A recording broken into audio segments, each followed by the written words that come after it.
This is the Tom Bigby Tales.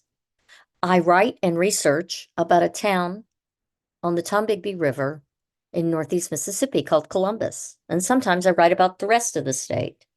This episode is about Robert Webb Banks, a former captain of the 37th Mississippi Infantry of the Confederacy, who became an author. Banks was born in Columbus, Mississippi to Dunstan and Lucretia Webb Banks, early pioneers who settled this area.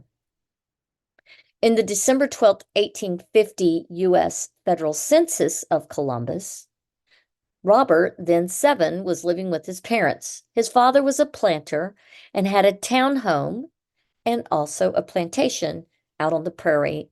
Their plantation was worth about $25,000 at the time, and they had 50 enslaved people on their property.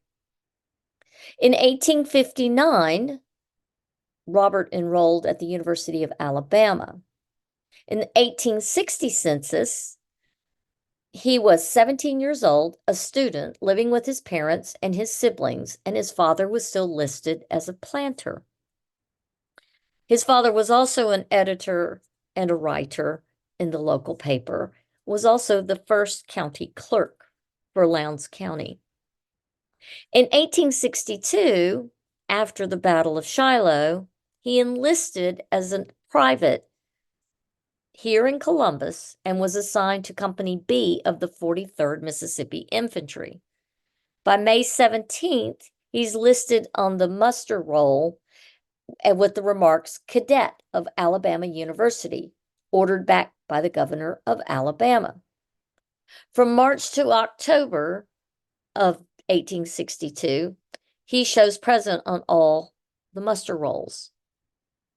By November, he is remarked as having been transferred November 20th of 1862 to the 37th Mississippi Regiment by order of General Mallory.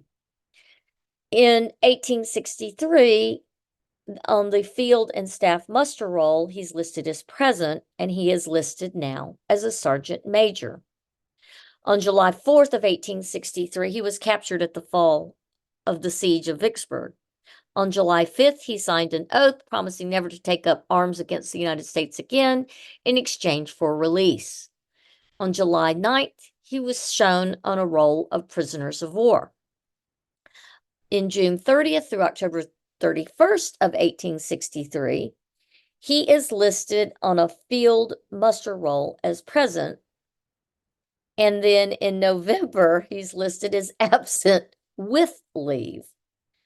By 1864, in that summer, he's assigned to duty again, and that is when he rejoins the Mississippi Regiment and fights in November of 1864 in what is considered one of the bloodiest engagements of the Civil War at the Battle of Franklin. And there, it is presumed, in May of 1865, he is paroled in Greensboro, North Carolina, at the end of the Civil War. He returns home, falls in love, and marries Alice Sherrod of Lawrence County, Alabama. They live in Lowndes County, and he and his wife Alice and their children in 1880 are listed on the U.S. Census in Columbus. He had risen at some point to captain in the Confederacy, but his friends all knew him as Bobs. And he was the chairman of the executive committee of the Democratic Party in Lowndes County of 1880. And he was very well respected and known to be a rather well-versed and patriotic spokesman, and gave great election speeches.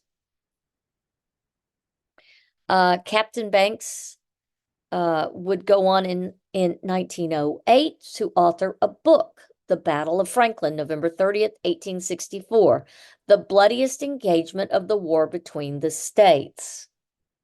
At some point in his professional life, he was also the editor and a primary reporter for the Columbus Index.